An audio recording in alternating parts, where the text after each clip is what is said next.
the MMA Dude, back with the Split Decision Podcast, episode number 97, here with my always brilliant co-host, the Fight Geek. Fight Geek, how you doing this week, bro?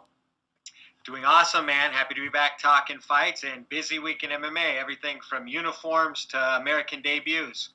There's a lot to discuss this week, and quickly, what's on tap today, guys? We're going to first do our opening question, my opening question for Fight Geek, rather. Then we're going to jump into the a very fast Bellator 255 recap. That was Bellator made its promotional debut on Showtime this week. Then we're going to do a One Championship on TNT preview. Then a Bellator 256 preview, and then a very quick UFC on ABC2, Marvin Vettori versus Kevin Holland preview. Whew, that's a lot, Fight Geek. So here's my opening question for you. This weekend we saw at Bellator 255, Patricio Pitbull Freire defeat Emmanuel Sanchez inside one round with a fantastic submission. And I'm simply asking you, Pitbull now moves in, of course, to the final of the Bellator 145 Featherweight Grand Prix tournament against AJ McKee. And my question for you is simple. Where does Pitbull fit in overall in the featherweight best discussion in the world? So including Alexander Volkanovski, including Max Holloway and all those types of killers. Where is Pitbull in that list of best featherweights? Yeah, it's a great question, and I mean, after last week's performance, I certainly hope that more people start discussing him as, arguably the best fighter in the world at that weight class. He wins via submission. He wins with power in his hands. He obviously carries unbelievable confidence and aura into the ring. So, I'm a big fan. I would say at this point, personally, I would rank him number 2 behind Max Holloway. I think some disrespect to Volk then. I don't know if it's disrespect. I just think that, styles make fights. I definitely like, Max versus So Pitbull, you would put Pitbull and Max over Volk in the worldwide conversation? I think Volk and Max's styles are so... they're so nip and tuck against each other that I know a lot of people think that Max won the last fight. I hate saying I believe Max is better even though he's lost twice to Volkanovski, but I still think Max is the best overall 145er on the earth today. And then because Patricio has the ability to finish you via submission and with his power, I think that makes him a touch more dangerous than Volkanovski on the feet. So are actually to be more clear, dangerous and versatile. So, all right, to be clear, does this mean that if somehow, I know this will never happen, if somehow Pitbull versus Volkanovski got made, does this mean that you've got Pitbull winning that fight? I mean, I'm probably going to take a lot of heat for this, but yes, I personally think that Pitbull would be a very solid matchup, a tough matchup for Volkanovski. I know Volkanovski's a bigger guy, but we've already seen Pitbull go up a weight class, have his power translate, and beat bigger guys. So I think that Michael bodes Chandler well for inside him. a round. Say again? Pitbull slept Michael Chandler inside a round. I saw it live. 100%. That's kind of what I'm alluding to. But he also, like this past weekend, if he hurts you on the feet, can scramble, get your neck, and choke you unconscious. So I don't think we've seen, that kind of versatility out of Volkanovski, which is why I would personally lean towards Pitbull. I understand, if some people are pissed off right now, I think. But, I know that, Max versus Pitbull sounds like an unbelievable fight to me as well, because the things that Max is good at, don't necessarily, I'm not sure if they threaten Pitbull. We've never seen Pitbull pushed in rounds 4 and 5 really since he's ascended to this, super elite level. He basically dispatches of everybody pretty comfortably within the first 2.5 rounds. Yeah. So Max is the kind of fighter who really comes on late, and I think maybe would have an opportunity to do what Max does, which is win the 4th and 5th rounds. But I think that's I'm almost all fair. talking myself into Pitbull being the best. So you know what? I'm going to take a somewhat hipster stance here and say yes. I actually think Pitbull's the best featherweight in the world today. Wow. Okay, just for the record, I do not agree. I would put Max 1, sorry, Volk people. Volk 2, I have to, and Pitbull 3, that's just my own little power rankings. But before we move on, Fight Geek, really quick, let's talk about the Bellator 255 card overall. Am I crazy to say that Showtime is the perfect home for them? It felt so much better than Bellator has in almost years, dare I say. 100%. The fact that I was able to access it live is a huge bonus. Yes, and that is always helpful. Me too. The presentation and the fact that Showtime has been in fight sports for so long, it's just a natural fit. It does feel like a good home for Bellator, and yeah, I'm excited to have Friday night fights on Showtime. I think it sounds like a winner. Yeah, I think it's great. I mean, let's be honest. I did not hide my thoughts on the DAZN deal. It was a disaster. I thought, a lot of people were paying for DAZN, like me, for example, and still not being able to see it live. Really happy to see Bellator on Showtime. I think it's a far, far better home for them. I wanted to very quickly point out a few quick fights. Tyrell Fortune getting that TKO via ground and pound against Jack May at 3:16 of round number 1 was impressive. Tyrell Fortune continues to be impressive.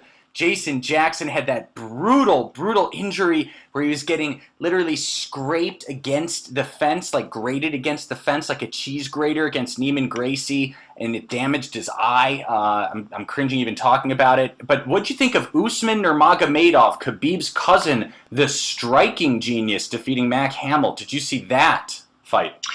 Yes, I did, and he's another guy who people automatically assume is going to be a grappling dominant style, but I think you're seeing more and more as those guys come over and get experience. They're very good on the feet.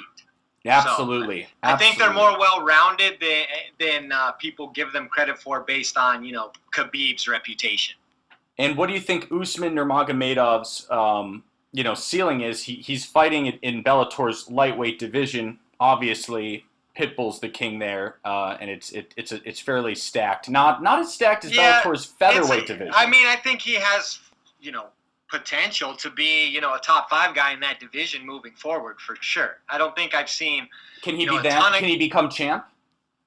I mean, with Pitbull floating around, and then guys like, off the top of my head, I can't think of all the. Bellator's lightweight division is not as good as the featherweight, not even close. So I think there's paths for Usman Nurmagomedov. No, I definitely think he's going to be one of the guys for sure. Okay, and then really the last fight I wanted to quickly touch on, and then we'll move on from Bellator, and we'll stop being so hipster. Magomedov got a rear naked choke submission at 122 of round number 2 against C.J. Hamilton.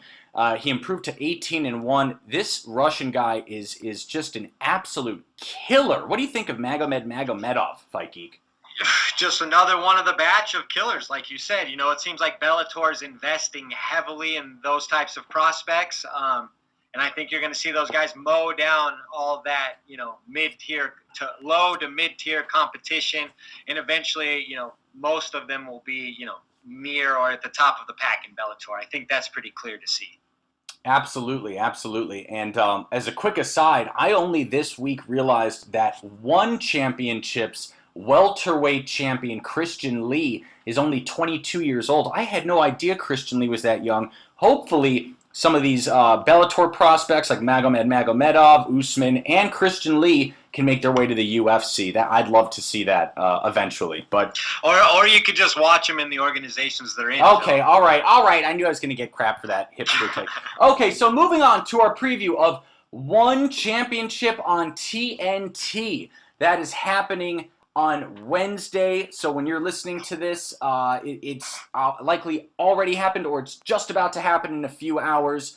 And Fight Geek, what are your thoughts on this One Championship card coming to TNT? This is exciting stuff. It's headlined by Mighty Mouse versus Adriano Moraes for the flyweight belt. Absolutely. I think that's going to be a better fight than people give it credit for. I think DJ has been solid in one, but the competition has been stiff, and he hasn't necessarily had as much, highlight reel type performances, more workman-like performances over there. So Sure. I think there's some intrigue. But I am taking Demetrius Johnson to win that on the heels of winning the tournament. The only real question marks are that, it's been about a year and a half since he's fought. He is, getting a little bit advanced in age. So when you take an extended break like that, I always feel like that's a variable that's interesting to pay attention to. Yep, absolutely. So I am taking Demetrius Mighty Mouse Johnson in this fight, although I know for a fact that Adriano Moraes is a killer and is no joke. He's 18-3. He is the champ. I've got Mighty Mouse winning this by unanimous decision. How do you see this playing out? Yeah, I see it. I see it, a nip and tuck battle. I think it'll be a decision for DJ. All right, so we agree. So yeah, and then the only other thing I'll call out is, obviously Eddie Alvarez is making his return. Of course, and again, the co-main. He has against he's Yuri. been out for almost 2 Lapicos. years. Eddie is an older guy, and now he's been out for almost 2 years. Makes it very interesting. Yep. Who you got in this? So this is Yuri Lapicus. I could be mispronouncing that, but I know that he's a killer. 14-1, and I believe his only loss is to Christian Lee, the champion, in his last bout. That is correct. Yes, I'm correct in that one. So I'm gonna roll with the Underground King here. He's 1-1 at this point in one, I believe. And like I said, he has that extended layoff. I'm expecting Eddie, who seems to be in phenomenal shape every time he fights, to be extremely prepared for this opponent. So I'm gonna take Eddie Alvarez by decision as well. Okay, and I have got, this is such a fun fight. I've got Yuri Lapicus getting this one via stoppage in the third round. And wow. Can't wait to see if I'm wrong here. Picking Yuri's like playing with house money, though, so. Is he? I haven't actually seen the odds because my site, I use mybookie.ag, and that it doesn't have odds for one. Oh, but interesting. Okay, so are we ready to move on to really quick the fast Bellator 256 preview for Bader versus Lyoto Machida 2? Let's keep it moving. Let's do it. All right. So who you got? we got Ryan Bader taking on Lyoto. Yeah, I'm Machida. not sure there's a ton of intrigue here. I do think Bader's going to win this fight, just a little fresher.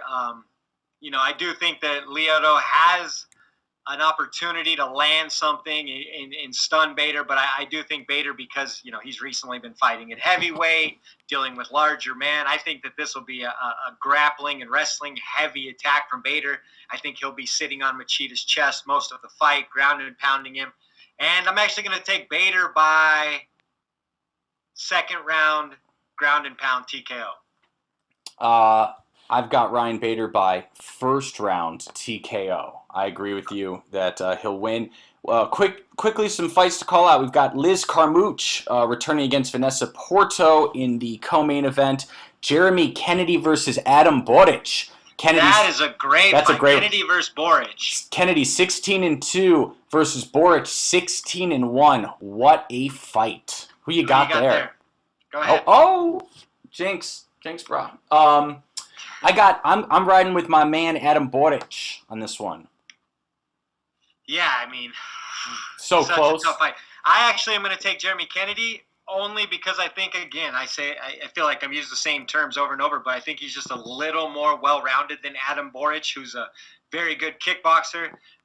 Kennedy's gritty. I think he'll be a little bit better all around and win a decision. Okay. And then quickly, last fight I wanted to call out at least Kat Zingano on the main card versus Olivia Parker. I've got Kat Zingano to get that dub. What about you? Yeah, for sure. Kat Zingano, I'm going to take her in this one against her opponent has 5 career fights.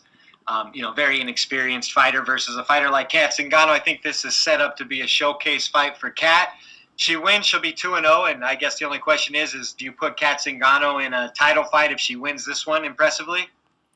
Yeah, I think you do. Right? Unless, who would be? I would almost ask who would be more deserving. Yes, I would say yeah. Well, I mean, you could do a Julia Budd rematch if she wins her fight. I believe she's on this card too. Maybe she's not. Yeah, Julia Budd can wait. She can wait a little longer. Or maybe Zingano versus Julia Budd for a #1 contender fight. That's fine too. All I know is Cyborg will mow them all down for the foreseeable future.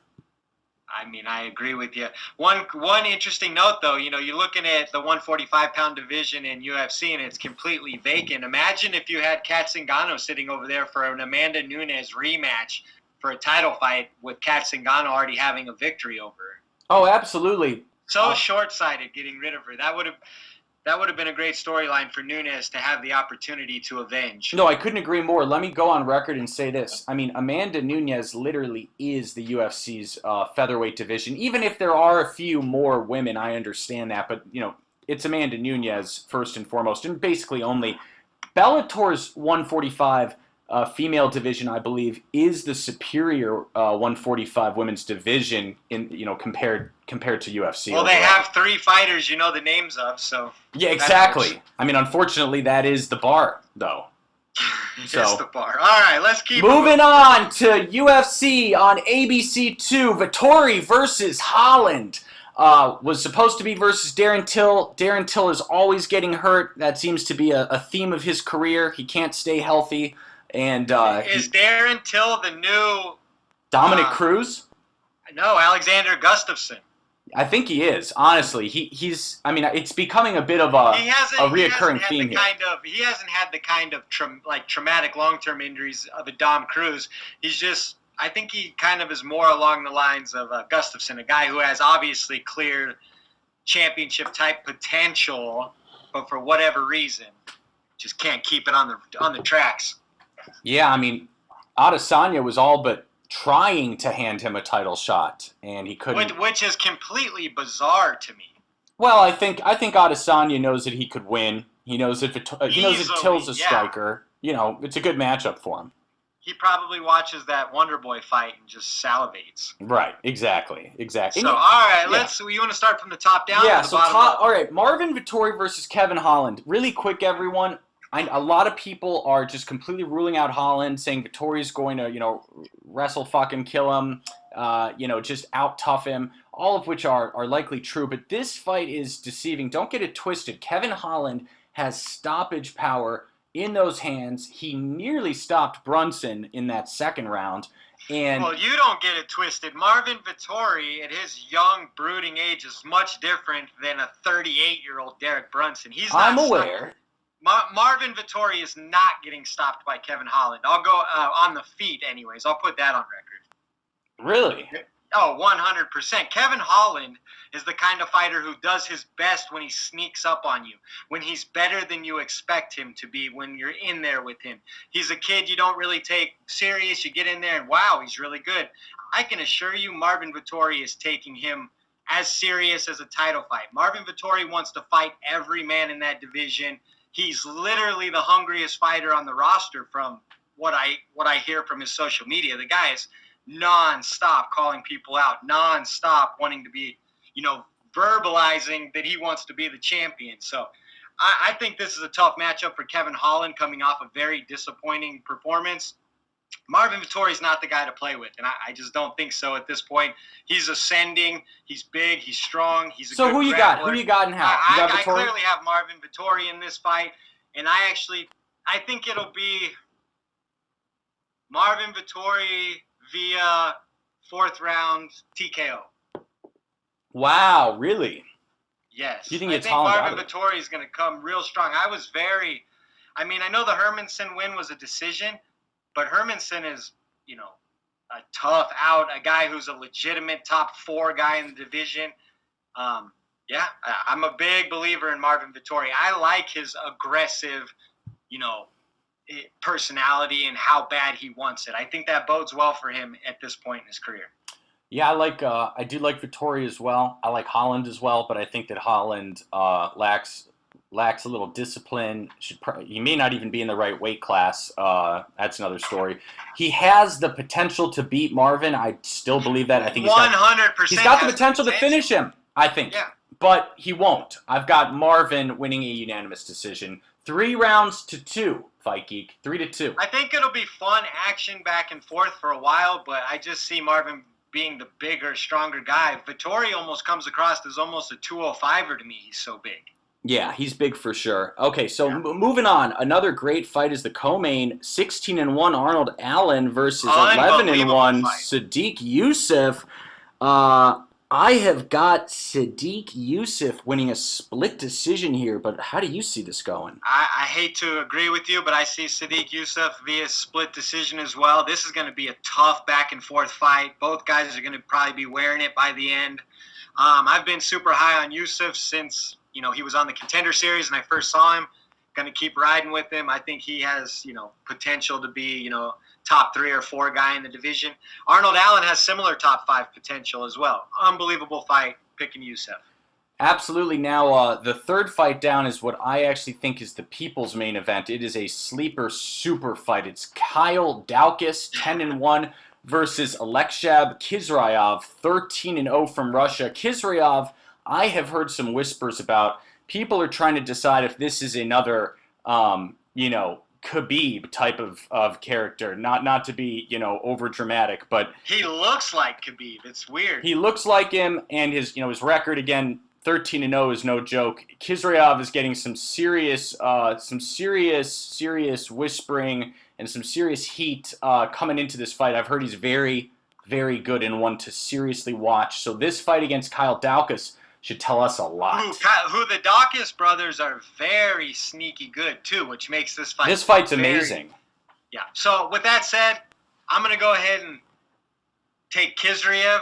The only problems Daukaus has had is versus Brendan Allen, who's a big, strong, kind of fighter that way. What really interests me is that even though Daukaus is 5 inches taller, he only has a 2-inch reach advantage. So Khizriev has some strange, attributes, so it'll be a very interesting fight. But yeah, I'm taking the newcomer Khizriev.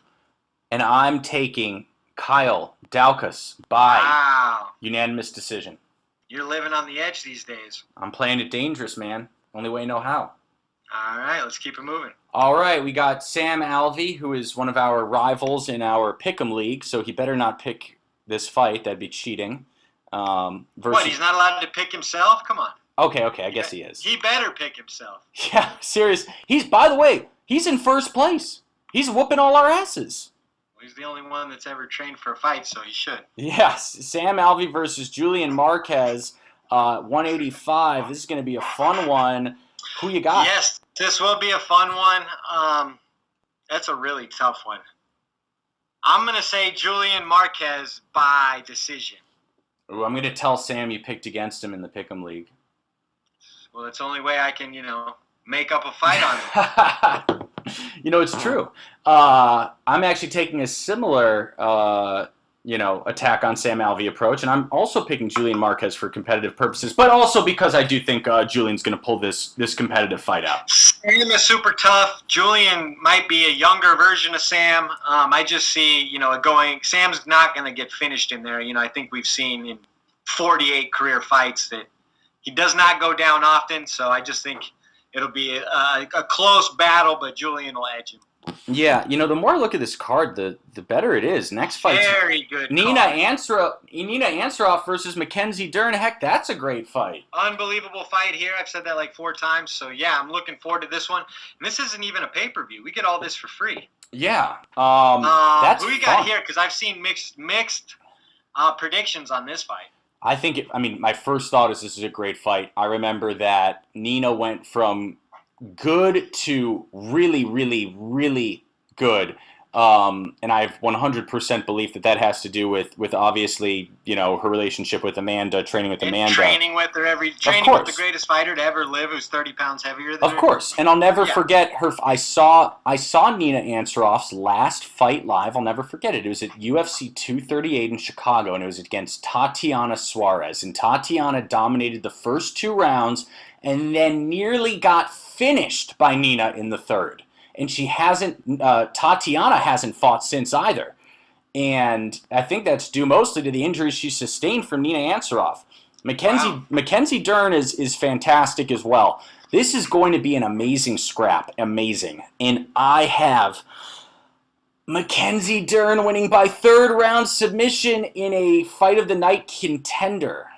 Yes, I see it as a fight of the night contender as well, but I see it going to Nina Ansaroff via decision. I think she'll be much big win that would be. That'd be a huge win. I think she'll be much sharper on the feet, and I think because she trains at American Top Team with people like Amanda Nunes, her takedown defense will be strong. It'll be technical. She'll know what to do. She'll keep Mackenzie Dern out of her sweet spots. She'll keep her on the feet. And if you look at the only loss Mackenzie Dern has, I believe it's to Amanda Ribas, who's a pretty solid young boxer. Yep. Yeah, and I think that style gives her trouble. And I would say that Nina Ansaroff is, if not, better than Ribas on the feet, very similar. So, Nina Ansaroff via decision. All right. Can't wait. Really quickly, do we want to touch on Mike Platinum Perry versus Daniel Rodriguez? Yes. For the record, Phil, anytime Mike Perry's on the card, we're touching on his fight. Okay, got it. I mean, that guy, Mike Perry's still Mike Perry. I can't believe he's 14-7 already. I remember when he was undefeated. Yeah. Wasn't it like 10-0? He's like 4-7 or no? I can't believe he wasn't undefeated. But no, he was close. Okay, he was at least close to undefeated. Pretty. Daniel Rodriguez is the type of guy who can, give him a lot of problems. What do you think about this fight? I think it's a tough fight for Mike, if I'm being honest. I think Rodriguez could win this via split decision. Yes, he definitely could. But I'm going to go out on a limb last time for Mike Perry. I think Mike, with this extended layoff, I think hasn't he even got back to having a normal coach again?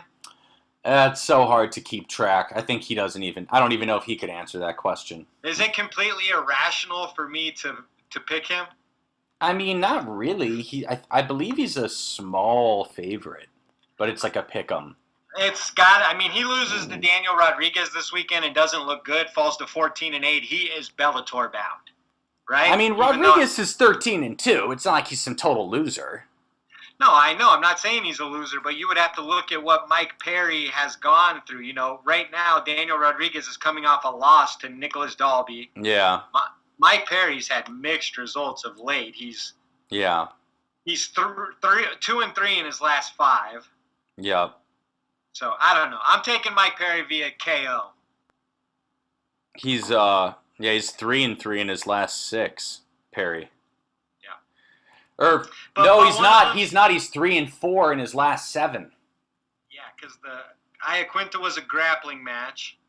Oh, wait. Oh wow, no, the Napolitano is a grappling match also. So he's 2-4 in his last 6. Yeah. Wow. Not good. Wow, 2-4 in his last 6, and he'd be 2-5 if he loses. Oh yeah, you're right. He would get cut. I didn't realize this is like a fight or die or win or die fight for Mike Perry, isn't it? Mike Perry might have a losing record in the UFC. That's unbelievable. Wait, does he? Wow, this is crazy. How come no one talks about this? 1-3, 2-3, 2-4, 3-4, 3-6, 5-6, 5-7. 7-7. He's 7-7 in the UFC. Damn. Unbelievable. Yeah. I think this is win or go home. A lot of losses in a couple years. This is horrible radio. Anyways, I'm taking Mike Perry via KO to keep his career relevant. This is fight of the night potential too. Both of these guys will swing back and forth in each shots, no doubt. All right. Anything else we wanted to cover? Yeah, Jim Miller versus Joe Solecki. I believe that's the Battle of Boston, isn't it? I believe so. Another like tough fight to call. I feel like this is a trap fight because I don't know, who are you even leaning? I mean, Jim Miller, we know Jim Miller's still got it. We know that. Joe Solecki is like kind of still a rising star. It's a very I think it's a tough fight to call. Yeah, I think it's a sneaky matchup that favors Jim Miller, a la that Roosevelt Roberts fight last year, where Roosevelt Roberts was a big, surging prospect, and everybody was like, Jim Miller versus this guy? Why? Kind of a strange matchup, no real upside, And then he goes out and wins right away. So I think this might favor Jim Miller, and I'm going to go on a flyer and say Jim Miller via submission. I got Joe Selecki via stoppage, second round. Stoppage. Okay. And let's see. We got Scott Hot Sauce Holtzman versus Matus Gamrot. Yeah. We don't need to cover every fight on the card. Well, you got any thoughts on that one? I do, and I've got Gamrot winning this one. I got Hot Sauce winning this one. I just wanted to go against you one more time. Yeah, I figured. So, all right, are we ready to move on to the listener questions? We got a ton of them tonight. Yes, we are. So, folks, we will be right back after this with listener questions and more. Hey guys, it's Phil the MMA Dude letting you know that this episode of the Split Decision Podcast is brought to you by TotalAggressionClothing.com. Visit www.TotalAggressionClothing.com and use the promo code 46210 to receive a special Split Podcast discount on all Total Aggression hats, shirts, hoodies, and more. Again, that's www.TotalAggressionClothing.com with promo code 46210.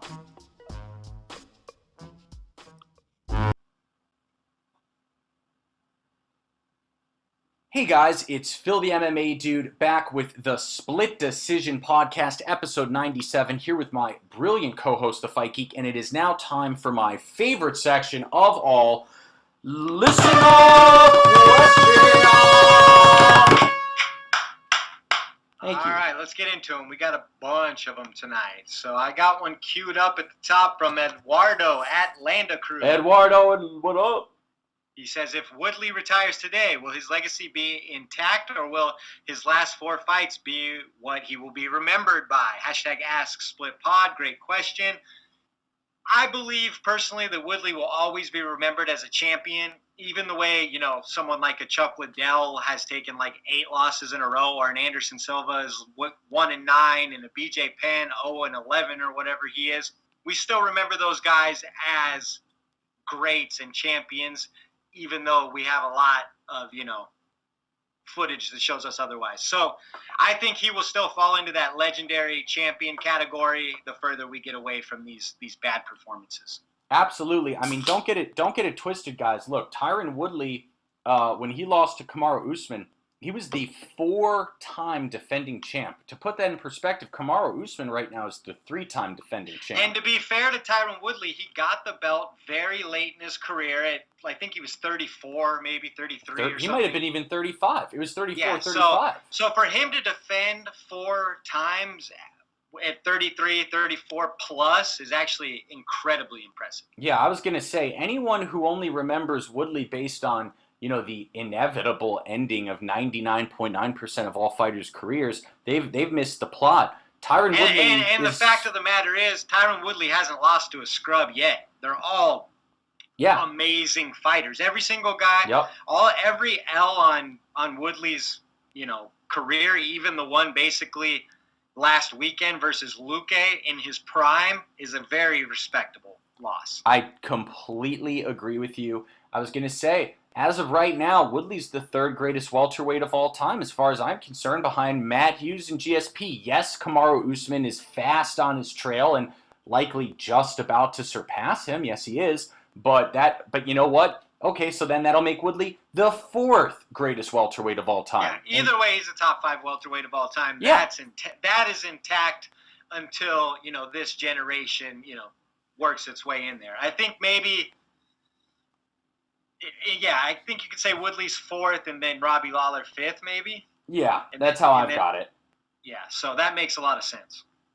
Yep, absolutely. Okay, so moving on to a question from my man, Yugi MMA. Love this guy. Give him a follow at Yugi MMA. He says, hey guys, here's my question.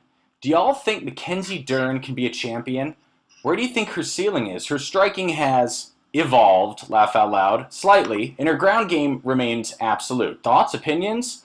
And then he put in parentheses, the answer is yes. What do you think? Well, there's a lot to unpack there. Do I think Mackenzie Dern can be a champion someday? Yes, I think she could be. She's 28 years old. She still probably has at least 6 to 7 years of her prime years to earn a title. She still possesses an elite skill, and I think she has the frame to fluctuate in weight classes, which means that she's going to have a lot of opportunities if she wants to chase titles. So yes, I do think her ceiling at this point still is a potential champion. I'm obviously not overly impressed with her striking in her last few fights, but she is working with Jason Perillo, and we've seen what he's done with numerous fighters who almost always end up in title fights. So yeah, I'd say that I think she still has championship aspirations and potential. Yep, I agree with you. I do think she can become a champion, Yugi. I know that it might be a little hard to imagine right now, especially with people like Valentina and Amanda being so dominating, and strawweight's obviously filled with killers like Zhang and Rose and JJ. But as Fight Geek said, to echo what he said a little bit, Mackenzie's young. Mackenzie can fluctuate in weight in a great way. I think this is the only time when you can use that as a genuine compliment is saying in MMA that they can fluctuate in weight. That is, I mean, that is a huge compliment. So that means options are very large for Mackenzie. But even someone like Weili Zhang is 3 years older than her. So at some point, the door is going to be open for Mackenzie. That's what I'm saying. That's what I'm saying. Time is on her side. That's exactly what I'm saying. Yep. Awesome. All right. But yeah, definitely. Got another one? Yep. Okay, so this question comes from our man, Juice, from the Friendly Sparring Podcast. Check that, guys, out if you haven't yet. He says, boys, what do we think of Angela Hill versus Amanda Ribas? Just got announced. #AskSplitPod. I love it. I think it's the perfect matchup for both of them. I think it'll be a fun back and forth, striking match. They're both really quick and athletic. Should be fun. Both have a lot of personality. I mean, what's not to like about that fight? Who you got in that one? First thoughts. Ribas did not look very good in her last loss. It was rough. But I still think that, I'd favor her a little bit over Angela Hill. Yep. I've also got Amanda Ribas winning that one via, this might sound annoying, but maybe you guys can sense a pattern here, split decision. Yes, I know I say split decision in Amanda Hill fights a lot, but there's a reason for that. Yep. All right, you got another one? Yup, this one comes from my man, Zan Bando. That's at Zan Bando 99. Give him a follow, folks. I love this question. He says, where will UFC 264 Poirier versus McGregor 3 rank in terms of all-time highest selling UFC pay-per-view events? And do you think the T-Mobile Arena will host the show? #AskSplitPod.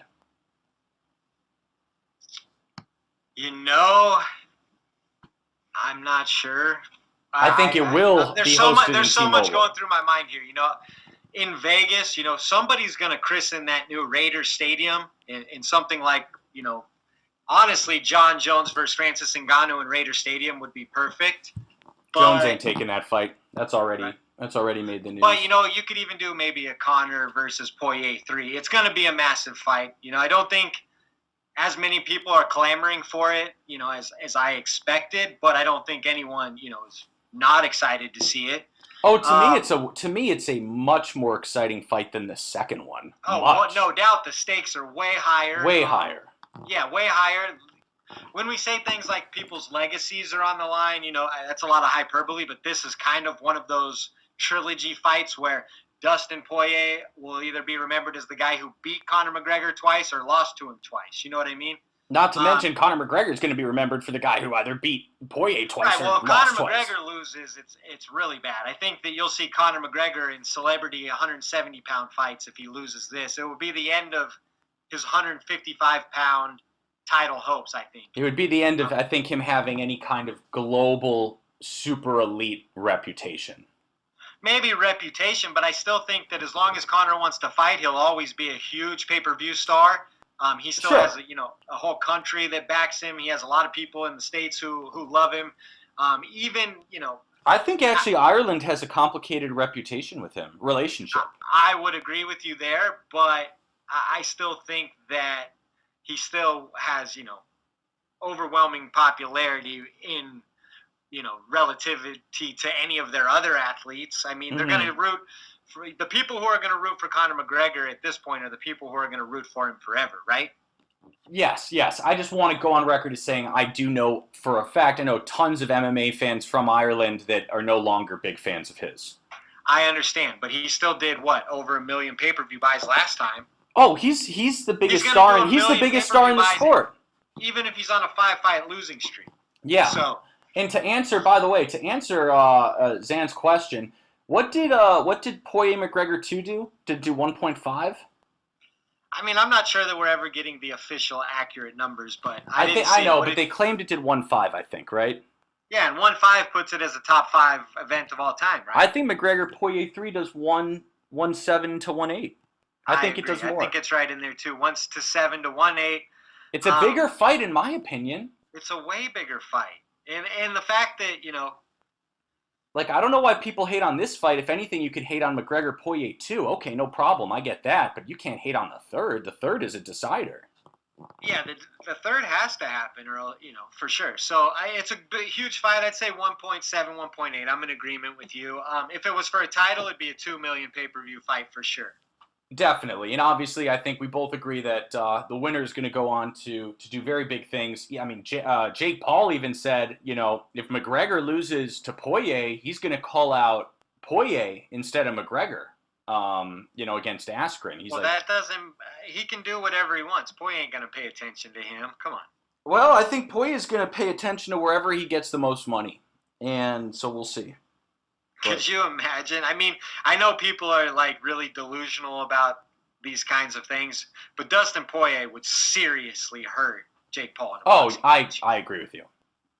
Dustin Poirier is a brutal boxer. But doesn't that kind of like, that's the bad part, Fight Geek? I agree with you. Don't you kind of want to see it now? Not really, because it's I do. I hate Jake Paul. I want to see him get hurt. Lamborghini race against a Honda Civic. But it's Jake Paul. I kind of want to see him get hurt. No, but Jake Paul's just a Honda Civic to me. He doesn't matter. It doesn't excite me to see somebody do something they're not good at. I know, but he's about to knock out Ben Askren. It's going to be so annoying. I know, but the only people who put stock into that are people that don't really understand the sport anyways. So, I mean, to me, it doesn't matter. It's fine. It's a freak show. It's always been part of kind of the combat culture, and I'm sure and that's what boxing is in particular. But when you start talking about putting someone like Dustin Poirier in there with him, it really is just kind of like, I know Dustin Poirier can make a lot of money doing it, but he's making a lot of money fighting elite fighters and beating them and building a legacy that's ironclad, bulletproof for history. I know. I mean, okay, I'll go on the record and say this. I'm probably going to piss a lot of people off. I would not mind watching Poirier beat the ever-living shit out of Jake Paul for one round and knocking his ass out. I wouldn't mind. I'd rather see Dustin Poirier knocking out Michael Chandler. So would I. I don't want to see Dustin Poirier in a ring I want to see a million other things before I want to see Dustin Poirier, a truly elite Hall of Famer in his prime, entertaining that. I hear you. I'm not a fan of these circus boxing matches. LeBron James play Phil the MMA dude in one-on-one. Really? I mean, let's do it. It's like, who cares? Nobody. No one would care because I would whoop LeBron. He knows what's up. So I just don't understand. And the knockout he did over Nate Robinson, I mean, come on. Let's be honest here. Yup. So anyways, I don't know. Don't get me sidetracked on the Jake Paul stuff. Okay. Moving on. So we got a question from, this is at Lig McCulk, that's at Du Bois Swizzle. He says, do you think there will ever be a super heavyweight division? Maybe cut off heavyweight around 230? That's interesting. Now that's interesting. It's a great question. I haven't heard that angle. Have you? I usually hear it as if they make super heavyweight, it'll be above the 280, the 265 limit. 266 and above. But he's saying something totally different. I think if you wanted to do a super heavyweight division, you could do 251 and above. I think 230 is way too light to be a super heavyweight. You wouldn't. I mean, that's. I agree. I mean, my opinion. 70% of the heavyweight roster would be super heavyweights at this point. I think make a super. If you do super heavyweight, just do it above 265. Just do or 250, like I'm saying. So it's 250 or below, or 255. Then you can get the really, really, really big guys, the Ben Rothwells and, the Derek Lewises and stuff at the super heavyweights, and then you can get more. But then again, I don't know. Ngannou would have to go to super heavyweight in that case. Who? Ngannou, because he's 263. Yes, that's true. So I don't know if I like it. I think I like how it's always been. It's 265 plus would be the super heavyweights, but the problem there is there's just not enough talented men that big walking the earth to make a division. Okay, yeah, and by the way, I agree with you, but let me play this devil's advocate question, because I think this might be what Swizzle's getting at. Is 265 a little too limiting? Would you be okay, for example, with them expanding the heavyweight limit to 300 pounds? No, I would not. You would not?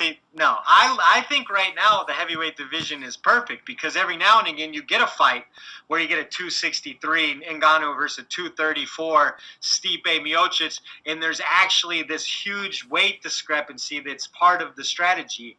I definitely think heavyweight is good where it's at. I wouldn't bring it down too much. If you're going to do anything, I'd come to 255.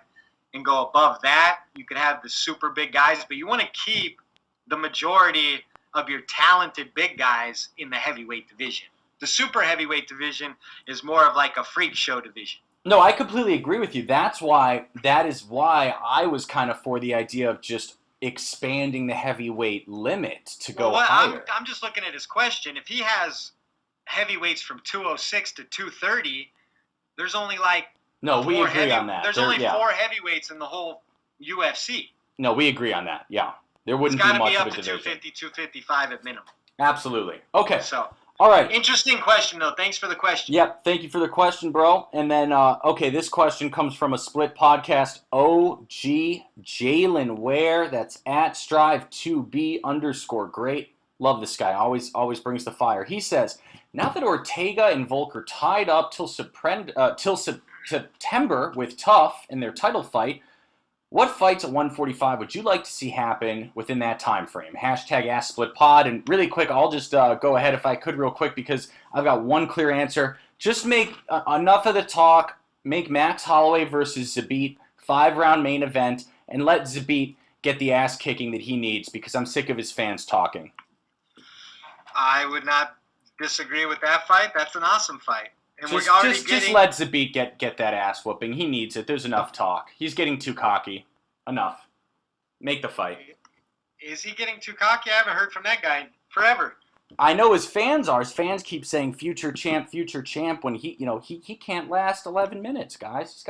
He's great for 2 rounds. No, we're already getting the Korean Zombie versus Dan Ige, which is amazing. I love that fight. Yeah. Love it. How about Holloway versus Zabit? Is Calvin Kattar booked again after that beating he took to Max? No, and he shouldn't. He needs to take the year off and heal that brain. How about Josh Emmett versus Yair, a wrestler with big power versus... Yep. I love that. Josh Emmett, Yair, Max versus Zabit.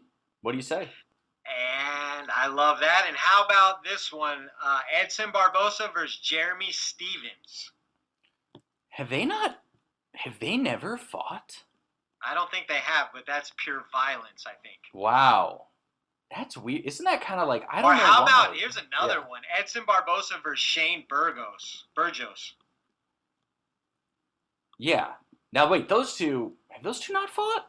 Why am I feel like Edson Barbosa's fought everyone. Barbosa's been a featherweight for like 5 minutes. I know. Why do I feel like Barbosa's fought all the featherweights? I guess because I'm wrong. Okay. All right. So, yeah, he's got a lot of great featherweight matchups that could be very exciting. Yeah. Totally agree. And then, so anyways, do you think that Zabit's got a shot in a 5-rounder against Max? I did want to ask you about that.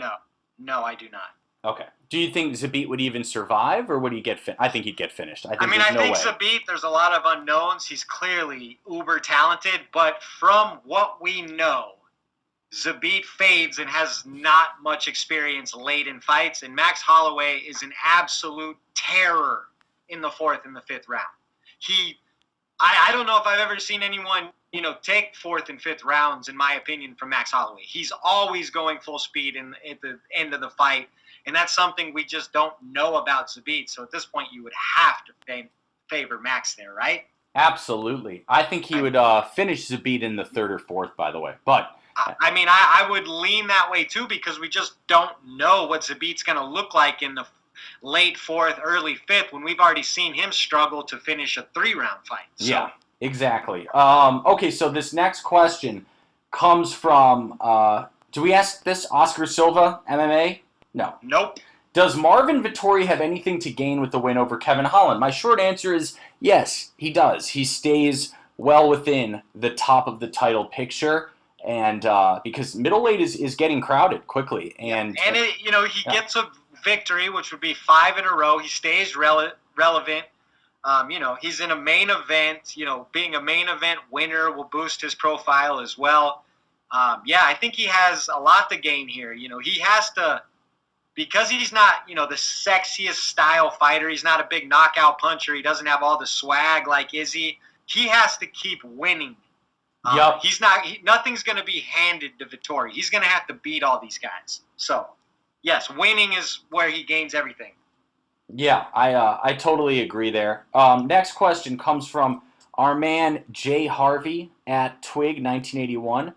Taking population and cultures into consideration, which is the best fighting nation to compete in all worldwide televised mixed martial arts competitions? Hashtag AskSplitPod.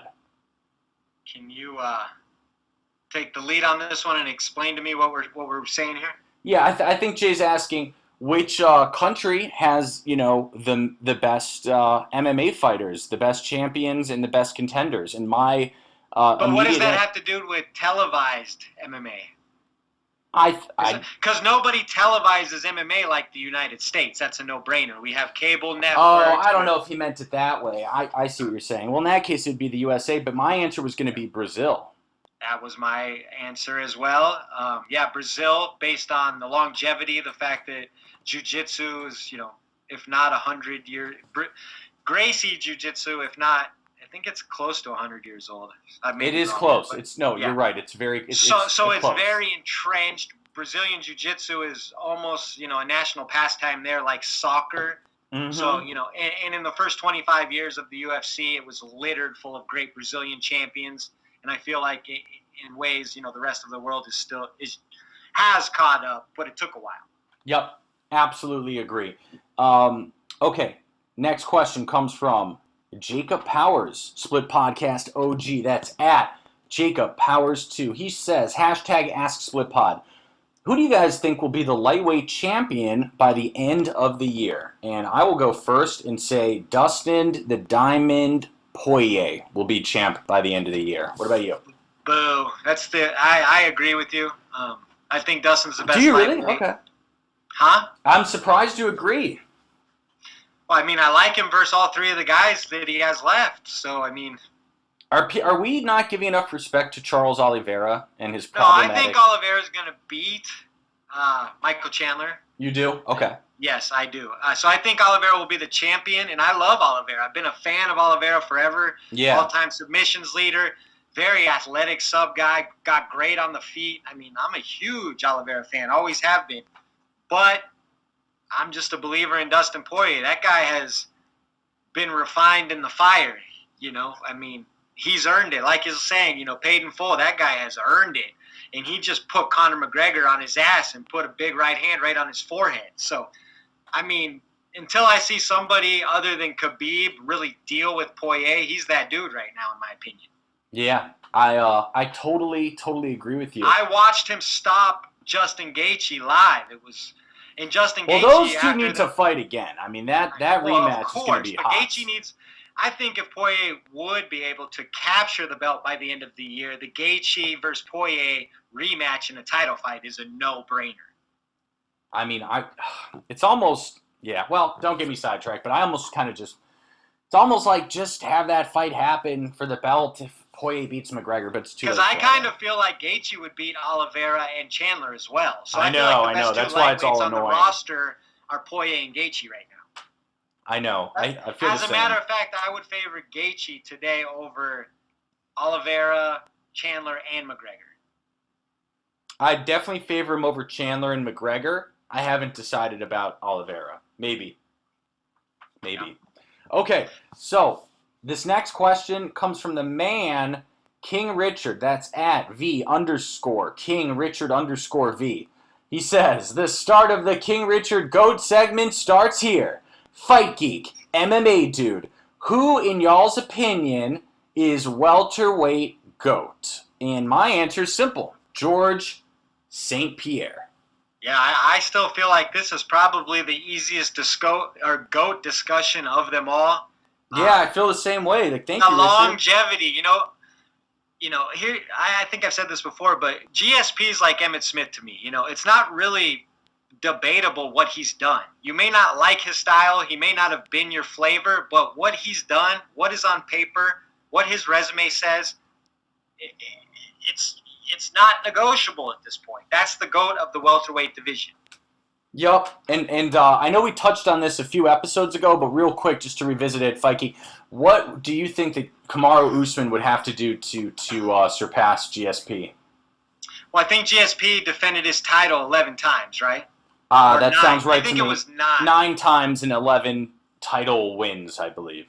Okay, so 9 title defenses, and I think Usman, off the top of my head, is at 3 right now? 3, is at 3, yeah. So George St. Pierre has 3 times as many title defenses versus probably more champions off the top of my head. I know Matt Hughes was a champion. He beat twice. Mm-hmm. Anyways, I'm not going to go through and do all that. But he beat, BJ Penn, who was a champion, yada, yada.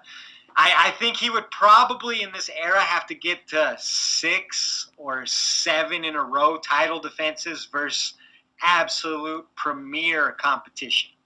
Yep, I agree. And I will say this, though. It sounds very far away, getting to, say, 7 title defenses, but don't blink, folks. I mean, it could be here quicker than you think.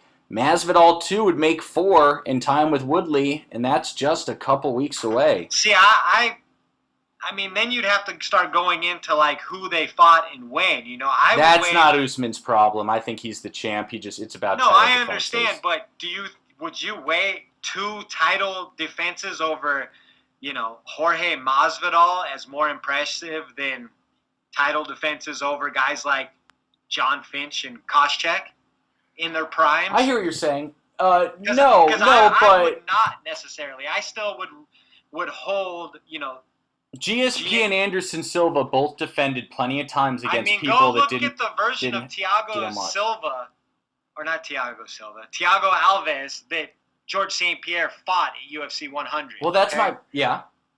Yeah, that guy was, a bionic man. He was on every chemical known available to him in that era, and GSP still beat him. So GSP was dealing with a lot of different things in his era, in my opinion.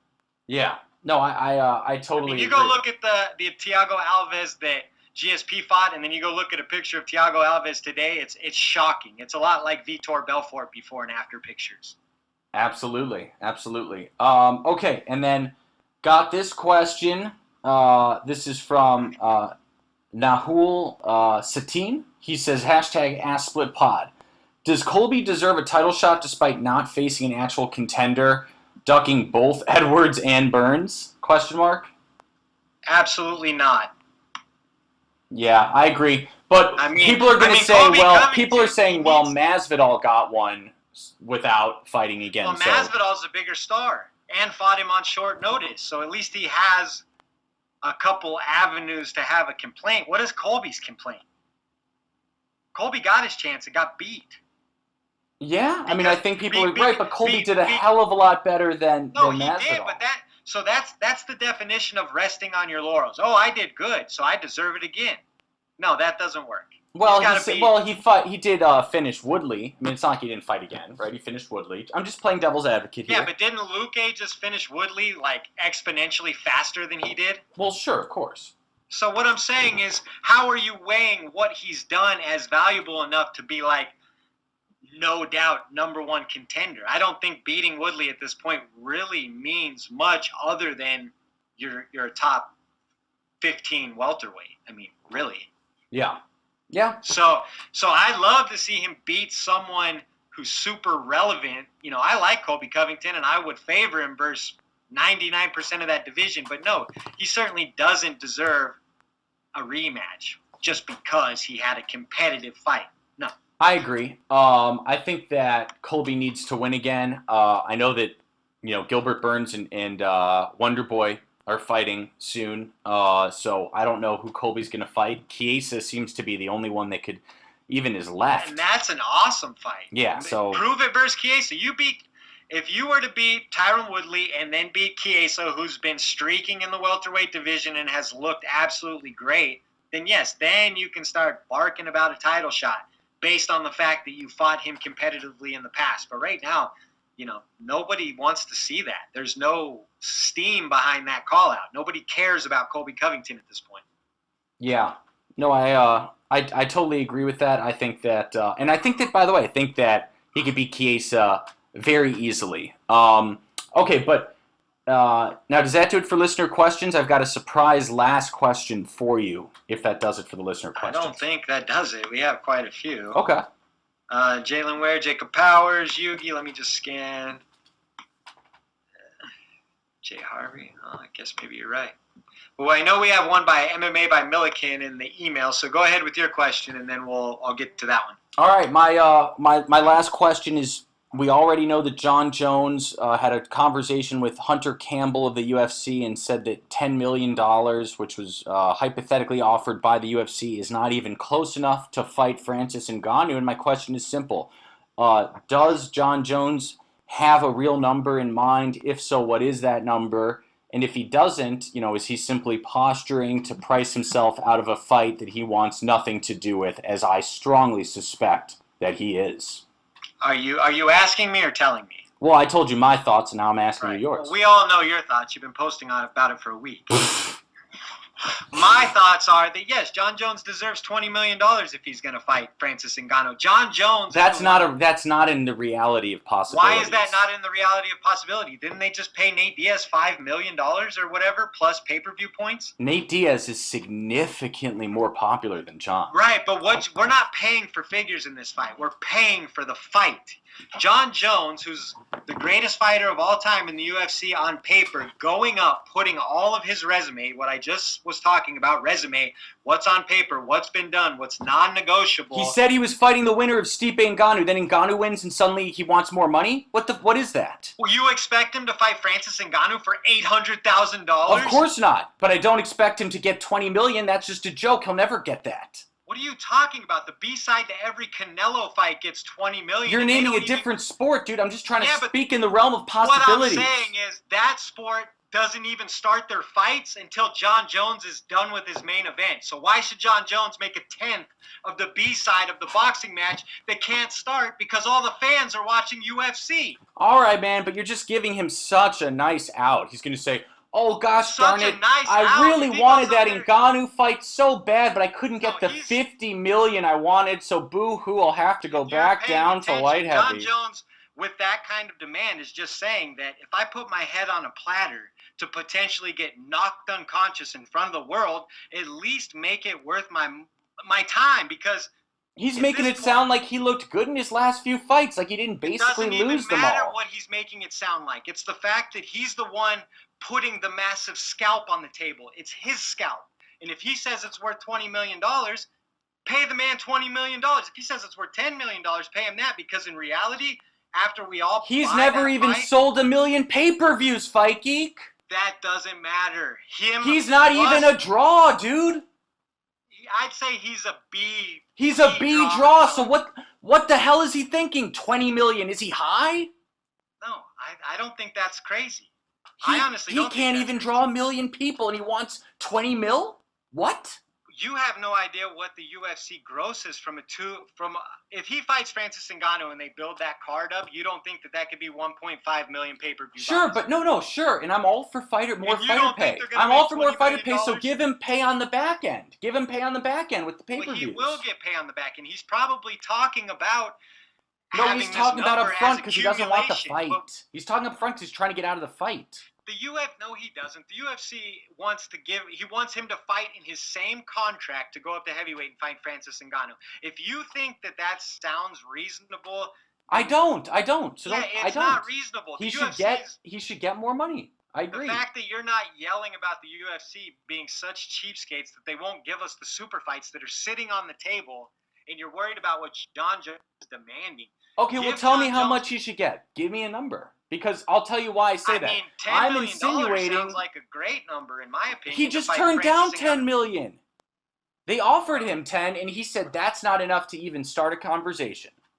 I mean, maybe it's $10 million to show, and then pay-per-view points plus this, that, and the other. Well, that's exactly my point, Fight Geek. That's exactly my point. My point is he has no idea what he wants because he doesn't want the fight. He's just trying to come up. He's hoping that they don't call his bluff. Putting weight on for the last year and a half or whatever. I don't understand why you say he doesn't want the fight. You really think he doesn't want the fight? I think that I think that Jones doesn't think things through. Man who gets scared of Francis Ngannou doesn't mean that John come Jones on. is. I never understand people who say that stuff. Well, I don't understand how you think that you can get in the psyche of a world champion cage fighter and speak for him. You don't know because he's a human being, and any human with half a brain would be scared of fighting Francis. I don't care how good you are. And that's why he wants $20 million. You just answered your own question, Phil. Okay, fine. But I'm just saying, does he want 20? Because if he really wants 20, I honestly then don't he know should come out and say that. Then he should come out and say 20 million is my price because he. But I'm saying if Teofimo Lopez is going to be making $20 million a fight soon, then John Jones should as well. Yeah, I mean, by the way, of course. I mean, I'm not. I would never like. Francis Ngannou is the scariest person in the world. Duh. Yeah. Obviously. One bring steam to the table. Nobody cares to see Francis Ngannou knock out, Derek Lewis. Ben Rothwell. They want to see him knock out the Stipe Miocic and then John Jones. I mean, I don't care what you say. Stipe is a great heavyweight champion, but John Jones, his scalp is worth much more than Stipe. No, I agree. They've got to make Jones and Ngannou. They've just got to. I mean, John Jones is the last boss. He's the last guy on the hardest level of the game. Like, you beat John Jones, that's the guy, dude. So, and Francis is the last boss for Jones because, as I've already said on record, if Jones wins, he's the GOAT. Jones is clearly saying that he understands that the option of him getting stretchered out on his back is there. That's why he wants. I think I don't quote me exactly, but I think I just saw a quote of his where he's saying it's the biggest fight of his life. He just doesn't want to feel like an idiot. Why would he make $2 million, $8 million? Like, this is what he's worked his whole life to capitalize on. This is the biggest fight of his career. It will never get bigger than John Jones, who's basically undefeated, versus the scariest knockout artist in the history of the UFC. That is the biggest fight they could possibly make. I agree with you. All I know is that 10 million sounds good to me, and I know they offered him that. 10 sounds good to me. We don't know what John Jones has made in the past. Maybe that's not, something that is, relative to the risk he's taking in this fight versus, you think about the risk in a, Dominic But no Reyes one made him drop his light heavyweight belt, Fight Geek. He dropped it on his own. I think everybody thought Stipe was going to be the belt holder, honestly. Well, not me. I mean, not you, but John Jones. Well, I don't know John Jones wasn't watching the sport close enough. I thought this was. I'm not trying to be like that guy, but I thought this was a fairly obvious outcome. I'm not trying to be that guy, but I'm just saying. No, it was, but I think you could say that Francis in that last performance, he was improved a lot, of course. He improved in ways that many people did not anticipate. No doubt. And if you turn Francis Ngannou into a somewhat well-rounded thinking fighter. Which is what he is now. Which is what he is. It's over for everybody. I mean, did you see his sprawl? Yeah, no, he looked. I think he was ready to go 5-5s. I don't think there's a man alive that could take him down with that type of sprawl, with how strong he is. But anyways, he didn't just sprawl. He then took Stipe's back and punished him. Yeah, I mean, unbelievable stuff there. So the truth is, Jones has no path to victory, and he knows it. Well, his path to victory is being extremely tactical from distance and trying to win it, eke out a decision. I mean, how's he going to avoid Francis's hands how's he going to avoid them? Again, if Francis gasses out in any way, shape, or form, John is good at staying a distance, maybe picking away at his legs. But, yeah, it doesn't look like John has a ton of paths to victory other than obviously he has an unbelievable fight IQ and defense. Oh man, this fight has to happen. Just talking about Yeah, it's like, so just that's make what I'm it. saying. It has So to happen. Why are you banging the drum not to pay John? Pay them all, and let's see John put his neck on the line versus the scariest man in basically the world. Pay Jones. No, pay Jones. Pay him. Yeah, pay him whatever he wants. They know that they're going to make, $100+ million that night. How many pay-per-views do you think it would do, real quick, if they promote the hell out of it? I think it does 1.75 to 2 for sure. What did Khabib McGregor do? It was insane. I think, it was 2.2, wasn't it? It was like 2.3 or 2.5 or something. Yeah, I think Jones and Ngannou does 2. And imagine it in Raiders Stadium in Vegas. That would be. I mean, no, it's quite the super people. fight. It's quite the super fight. Yeah, it'd be the perfect fight for that stadium in Vegas. So, anyways, great question. I knew you couldn't go too long without getting all your John slander. So, I've got the last question from MMA by Milliken queued up, and here it is. It's MMA by Milliken, and do you agree with this? I believe that a fighter, if they want to move up a weight class, should face fighters within that division first. 1, 2, maybe, before they get a title shot. Not necessarily working their way up through the rankings. Just face 2 people in that weight class to know what it's like to face a larger fighter, especially if they hadn't did it before in their career. Andrade, for instance, Jessica Andrade is different. She's already fought now in 3 divisions, so she's unique. She doesn't have to do that. But someone like a Zhang Weili, who Dana keeps wanting to push on Valentina Shevchenko, to me, she should face fighters in that division first. I always felt that John Jones should have faced off against Curtis Blades first before he even thought about a title shot. Do you guys agree with that? Now, I also don't think that they necessarily should have to face someone who is ranked. Just get their feet wet, face someone who's larger than they are, and, in that different weight class. So it doesn't necessarily have to be a ranked opponent. That's how I feel about it, especially in the case of Zhang Weili, because a lot of fighters in flyweight will just face someone, whether they're ranked or not. Jillian Robertson, Ariane Lipski, even Antonina Shevchenko, before she faces the champion. What do you guys think? Awesome question. Love it, Milliken. Love it. Thank you, bro. I think the honest answer is that, when you have someone who is talented enough to be a 2-division champion, you don't want to risk them losing before you can cash in on their star power. So the UFC exactly bypasses what you're mentioning, Milliken. And I think it makes all the sense in the world for them to get acclimated to a weight class. But what if you put Weili Zhang in there and she loses a tough split decision, and then her star power is tarnished and she has to go back as a champion in her division who lost to an unranked fighter at the division up? Exactly. Yeah, I think the UFC, because the sport is so unpredictable and they try to control as much as they possibly can, just could not risk putting guys in those situations. I mean, imagine Conor McGregor when he was wanting to go to 170, having to fight someone, who was unranked at the time. I don't want to go back and say, I think when Conor, I don't want to do a history project, but let's see where guys like Kamaru Usman were ranked at the time when Conor debuted versus Nate at 170. Probably or something. Unranked or 15 yeah, imagine to 13. If Conor or someone like that would have had to match up with Usman unranked and not knowing how dominant he is, and then he just bats him back as a prospect. Yeah, I think there's a lot of confusion in there. I just think to protect their investments, they can't really play around with it. If they have a fighter that's hot enough, big enough, and strong enough, then they just usually go straight away.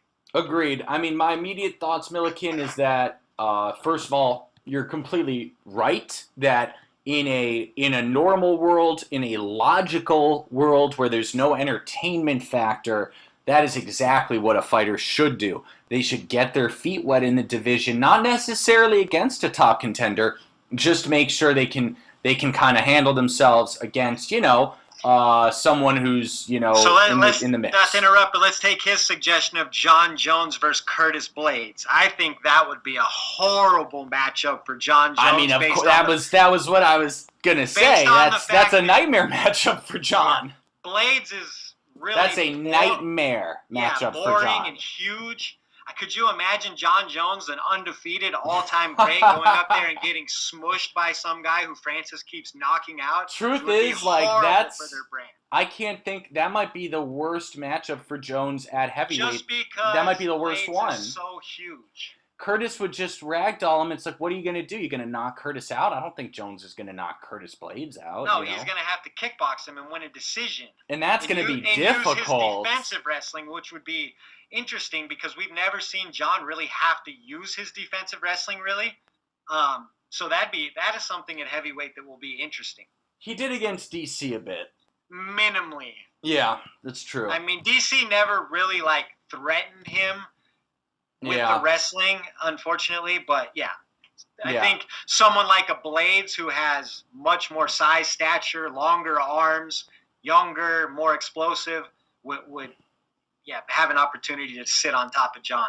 Yeah, so in short, Milliken, I just think because the UFC has such an entertainment circus factor to it, even though it's a sport, I don't think they're ever going to do it. But in a logic-based world where there's no entertainment factor, yes, that's definitely the wiser move for fighters. And the last thing I'm going to just interject here is I saw they did Endeavor buy like a larger portion of the UFC this last week. Mm-hmm. So they own it. They own it now. Does that mean we're getting more WWE in the UFC? It's unclear. I mean, Endeavor now has a controlling interest in the UFC.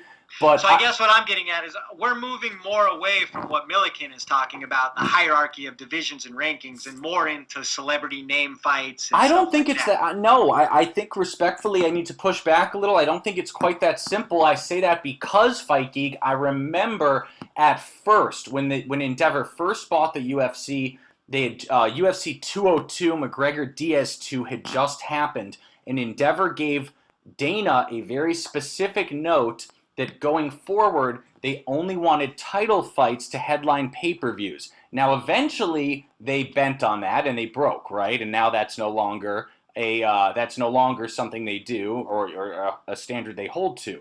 But I think they tried to have that at first. So my thinking would be, I don't know. It seems they at least attempted to have the belts headline every pay-per-view. So I don't know.